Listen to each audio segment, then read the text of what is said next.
Hello friends, welcome to civil success point. आज हमारा जो टॉपिक होगा वो मध्यकालीन भारत के इतिहास में दिल्ली सल्तनत के अंदर सैयद वंश और लोधी वंश होगा। वंशों के क्रम में देखा जाए तो जो लोधी वंश है वो दिल्ली सल्तनत का सबसे अंतिम वंश है और ये दोनों छोटे छोटे वंश रहे। तो आज इसी टॉपिक में मैं आपको दोनों वंश के बारे में बता दूंगी। तो अगर अभी तक आपने चैनल को सब्सक्राइब नहीं किया तो प्लीज़ पहले चैनल को सब्सक्राइब कर दीजिए और बेल प्रेस कर दीजिए ताकि आपको रेगुलर वीडियोस की नोटिफिकेशन मिल सके। चलिए अब टॉपिक शुरू करते हैं। सैयद वंश। सैयद वंश का जो शासन रहा वो रहा 1414 से 1451 ईस्वी तक। अब बात करते हैं कि इसका संस्थापक था कौन। तो संस्थापक जो था इसका खिज्र खां था। तो एक बार परिचय इसका पढ़ते हैं। 1398 ईस्वी में तैमूर के भारत आक्रमण के समय खिज्र खां ने उसकी सहायता की। परिणामतः तैमूर ने भारत वापसी पर उसे मुल्तान, लाहौर एवं दीपालपुर का सूबेदार नियुक्त किया। तत्पश्चात 1414 ईस्वी में वह दिल्ली की राजगद्दी पर बैठा और एक नए वंश की नींव डाली जिसे सैयद वंश के नाम से जाना जाता है। तो हुआ क्या कि जब मैंने आपको बताया था तुगलक वंश के लास्ट में जब फिरोज शाह तुगलक का शासन काल चलता है तो उसके बाद जो उसके और प्रतापी शासक नहीं होते, जितने भी तुगलक वंश के शासक हुए फिरोज शाह तुगलक के बाद, तो 1398 ईस्वी में जो आक्रमण होता है भारत पे वो तैमूर लंग का होता है। तो उसी की सहायता करता है ये खिज्र खां। तो एक्चुअल में ये खिज्र खां था कौन? तो ये खिज्र खां मुल्तान के गवर्नर सुलेमान का पुत्र था। तो जब सुलेमान की मृत्यु हो जाती है तो उसके बाद उसका बेटा जो खिज्र खां था वो गवर्नर बनता है। पर उन्हीं का ही एक दास होता है इकबाल, जो उसको बंदी बना लेता है। तो खिज्र खां वहाँ से भाग जाता है उस बंधन से, जो बंदी जब उसे बनाया होता है। तो जब वो भाग जाता है और आक्रमण हो रहा था उस समय तैमूर लंग का भारत पर, तो भाग भी गया था तो बचता नहीं, क्योंकि तैमूर लंग का आक्रमण हो गया था। तो इसके कारण उसने सोचा कि मैं तैमूर लंग की ही सहायता क्यों ना कर दूं। तो फिर उसने जब तैमूर लंग की सहायता की तो बदले में उसको क्या मिला? उसको मुल्तान, लाहौर और दीपालपुर का उसको सूबेदार नियुक्ति कर दिया तैमूर लंग ने। तो उसके बाद ही वो 1414 ईस्वी में दिल्ली की गद्दी पर बैठता है और एक नए वंश किसकी नींव रखता है? सैयद वंश की। तो अब खिज्र खां के बारे में पढ़ेंगे। इसका जो शासन रहा वो सिर्फ 7 वर्ष का रहा, 1414 ईस्वी से 1421 ईस्वी तक। अब देखिए जो छोटे छोटे शासक रहे, एक जो सैयद वंश है और एक जो लोधी वंश है, इससे ज़्यादा फैक्ट्स तो बनते हैं नहीं, पर फिर भी थोड़ा बहुत जो भी फैक्ट्स हैं जो प्रीलिम्स में पूछे जाते हैं इन दोनों वंशों से, वो मैंने नोट डाउन करे हैं, तो आप अच्छे से उनको समझना। पहला जो फैक्ट है, तारीख ए मुबारक शाही में खिज्र खां को सैयद बताया गया है। सैयद से आशय है पैगंबर के वंशज। शासक बनने के बाद खिज्र खां ने सुल्तान की उपाधि धारण नहीं की, बल्कि खुद को रैयत ए आला कहा। या रैयत ए आला का मतलब तैमूर का दास या तैमूर का मरमत, तो इसका मतलब ये होता है। और उसने सुल्तान की उपाधि नहीं ली। और इसके बाद इसकी जो मृत्यु हो जाती है वो 1421 ईस्वी में हो जाती है। उसके बाद उसका पुत्र जो है मुबारक शाह शासक बनता है। तो खिज्र खां से देखिए कोई भी क्वेश्चन नहीं बनेगा, सिर्फ ये ही पूछा जाएगा कि सैयद वंश का संस्थापक कौन था। तो सैयद वंश का संस्थापक जो था खिज्र खां था। अब खिज्र खां के बाद मुबारक शाह शासक बनता है और इसका शासन रहता है 1421 से 1434 तक। खिज्र खां के पश्चात उसका पुत्र मुबारक शाह सुल्तान की उपाधि धारण कर शासक बना। अब इसने सुल्तान की उपाधि धारण की। और एक और इम्पॉर्टेंट फैक्ट मुबारक शाह से ये है कि इसने मुबारकबाद नगर की स्थापना की। ठीक है। उसके बाद तारीख ए मुबारक शाही, अभी ऊपर भी आया था कि तारीख ए मुबारक शाही में इसको क्या कहा गया है? खिज्र खां को सैयद बताया गया है। उसी तारीख ए मुबारक शाही का जो लेखक था अहमद सरहिंदी, इसका नाम याद रखेंगे। तारीख ए मुबारक शाही किसने लिखी ये भी आपको पता होना चाहिए। तो किसने लिखी? अहमद सरहिंदी। तो वो किसके दरबार में रहता था? किसने उसको संरक्षण प्रदान किया? तो मुबारक शाह ने किया। तो एक इम्पॉर्टेंट फैक्ट ये है। और फिर 1414 ईस्वी में मुबारक शाह की हत्या हो जाती है। तो यहाँ पर सॉरी 1414 नहीं होगा, 1434 होगा, गलती से 1414 हो गया, तो 1434 कर लेना यहाँ पर। मोहम्मद शाह तो 1434 से 1445 ईस्वी तक इसका शासनकाल रहता है। तो आप देखिए मोहम्मद शाह कौन होता है, ये मुबारक शाह का पुत्र नहीं था, ये मुबारक शाह का कोई भी उत्तराधिकारी नहीं था। तो मुबारक शाह का एक भाई था फरीद खां, फरीद खां का पुत्र था मोहम्मद शाह। तो चलिए अब इसका देखते हैं। मुबारक शाह का कोई पुत्र नहीं था, इसलिए उसके भाई फरीद खां के पुत्र मोहम्मद शाह को गद्दी पर बिठाया गया। ये मैंने आपको बता दिया। सुल्तान मोहम्मद शाह ने बहलुल लोदी, तो ये लोदी वंश का एक शासक था, उसका सम्मान किया और उसे अपना पुत्र कहा, और पुत्र कहने के बाद उसको खाने खाना की उपाधि दी। तो ये इससे इम्पॉर्टेंट फैक्ट है कि मोहम्मद शाह ने किसको खाने खाना की उपाधि दी थी, तो बहलुल लोदी को। और 1445 में इसकी मृत्यु हो जाती है। और अंतिम शासक जो था सैयद वंश का, वो था आलम शाह, और इसका जो शासन रहता है वो 1445 से 1451 तक रहता है। तो सैयद वंश का बस इतने ही फैक्ट्स हैं, एक बार दोबारा से रिवाइज करते हैं। सैयद वंश का जो संस्थापक था वो खिज्र खां था, तो खिज्र खां से बस यही एक क्वेश्चन बनेगा। मुबारक शाह की बात करें तो मुबारक शाह ने मुबारकबाद नगर की स्थापना की, और उसने एक लेखक को संरक्षण प्रदान किया जिसका नाम है अहमद सरहिंदी, और उसने जो लिखी वो थी तारीख़ मुबारक शाही।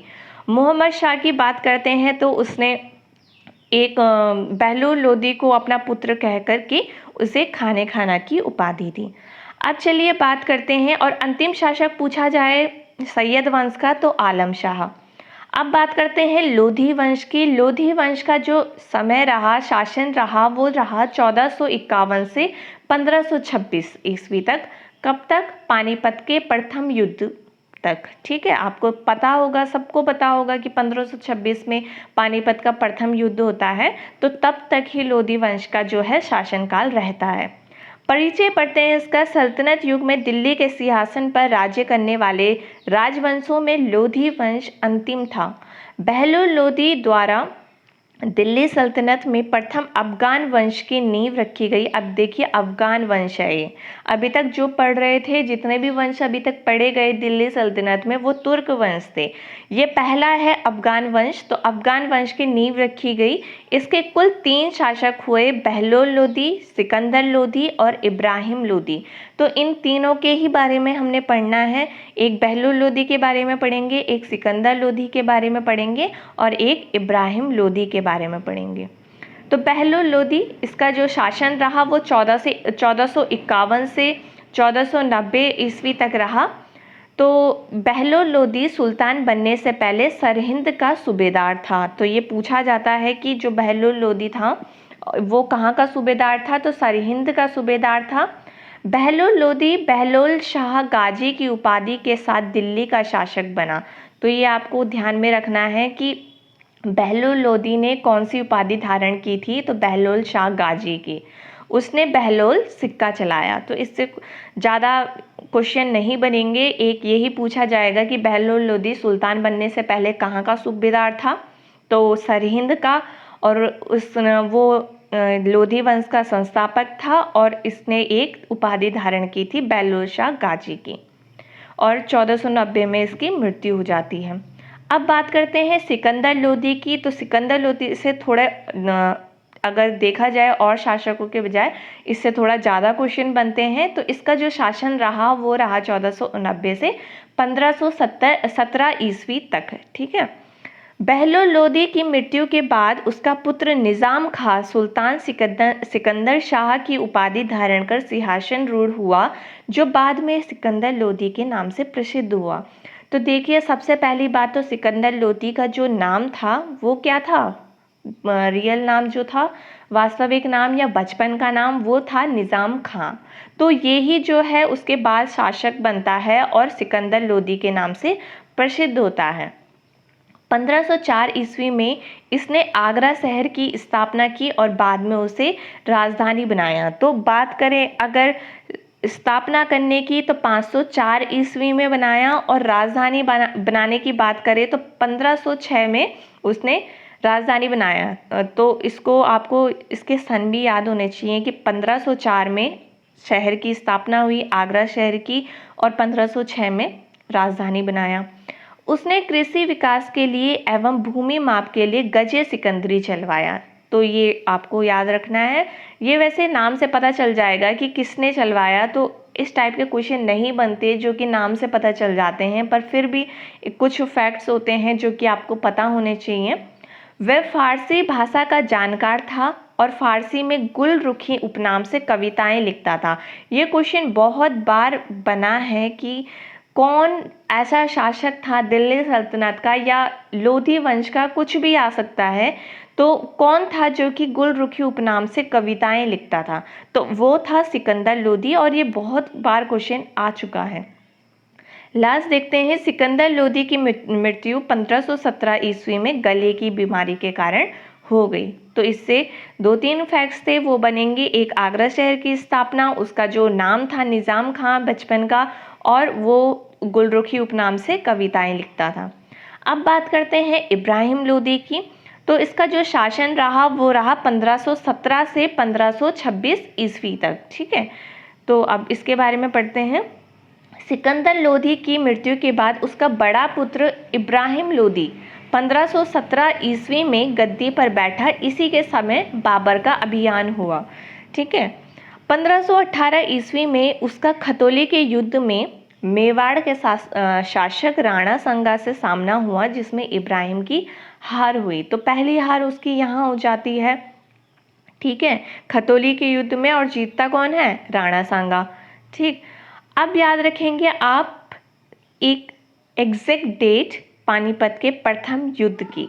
अब देखिए, सबको पता है कि 1526 ईस्वी में पानीपत का प्रथम युद्ध हुआ, पर आपको पूरी डेट याद रखनी है कि 21 अप्रैल 1526 ईस्वी में बाबर और इब्राहिम लोदी के बीच पानीपत का प्रथम युद्ध हुआ। देखिए, अब जो है एग्जैक्ट डेट पूछी जाती है, ऑप्शन में जो आएगा आपके पास डेट वाइज आएगा। ऐसे नहीं आएगा कि 1526, 1527, 1528, ऐसे नहीं आएगा। अब डेट दी जाएगी आपको, और वो डेट इस तरह से दी जाएगी कि 21 अप्रैल 1526 या 22 मई 1526। अब ऑप्शन में जो आते हैं वो 1526 ही आएंगे, बट डेट आएगी, तो डेट आपको एग्जैक्ट याद रखनी है, 21 अप्रैल 1526 ईस्वी, जिसमें इब्राहिम की सेना पराजित होती है और युद्ध में इब्राहिम लोदी मारा जाता है।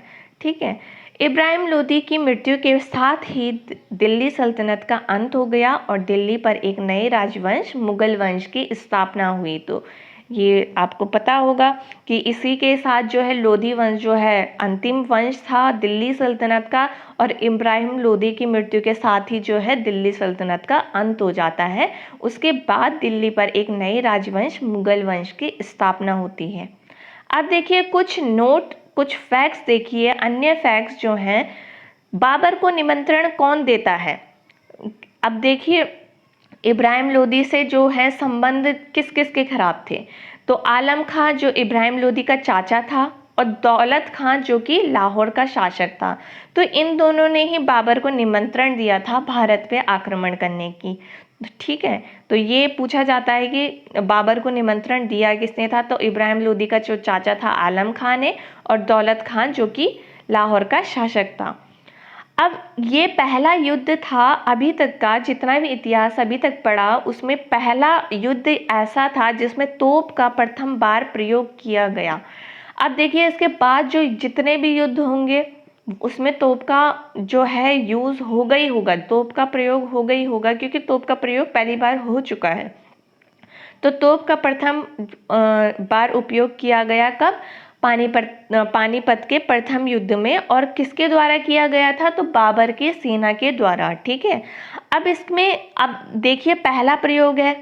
ठीक है, तोप का पहला प्रयोग है, तो इसमें प्रथम प्रमुख इनके तोपची भी पूछे जाते हैं कि जो पानीपत का प्रथम युद्ध था उसमें प्रमुख तोपची कौन थे? तो उनके नाम याद रखने हैं आपको, उस्ताद अली और उस्ताद मुस्तफ़ा। तो इन दोनों ने ही तोप चलाई थी। यही जो थे प्रमुख तोपची थे, एक तो उस्ताद अली और एक उस्ताद मुस्तफ़ा। तो ये था सैयद वंश और लोधी वंश से जितने भी महत्वपूर्ण फैक्ट्स थे वो मैंने आपको कवर अप करवा दिए। इनसे प्रीलिम्स में क्वेश्चंस बनते हैं और सारे एग्जाम्स के लिए आपके लिए बेनिफिशियल रहेंगे। अब मैं एक लास्ट वीडियो लेकर के आऊँगी दिल्ली सल्तनत की, जिसमें एक चार्ट के माध्यम से आप दिल्ली सल्तनत के कला, साहित्य और जो प्रशासन के विभाग हैं उनको आप एक तरीके से याद कर पाएँ। वैसे मैंने पढ़ाए सभी हैं, पर एक चार्ट के फॉर्म में अगर मैं उसको आपको बताऊंगी ताकि आपको अच्छे से वो याद रहें, क्योंकि उनसे बहुत ज़्यादा क्वेश्चन पूछे जाते हैं। तो बस एक और टॉपिक आएगा दिल्ली सल्तनत का। तो वैसे तो लोधी वंश के साथ दिल्ली सल्तनत का जो टॉपिक है वो ख़त्म हो जाता है, पर फिर भी आपके लिए एक वीडियो और आएगी दिल्ली सल्तनत की। तब तक इसी को ही अच्छे से रिवाइज़ करिए, पीछे के जो और बाकी के टॉपिक हैं उनको अच्छे से पढ़िए, एमसीक्यूज़ बनाइए और अपना ध्यान रखिए। तब तक बाय बाय, टेक केयर।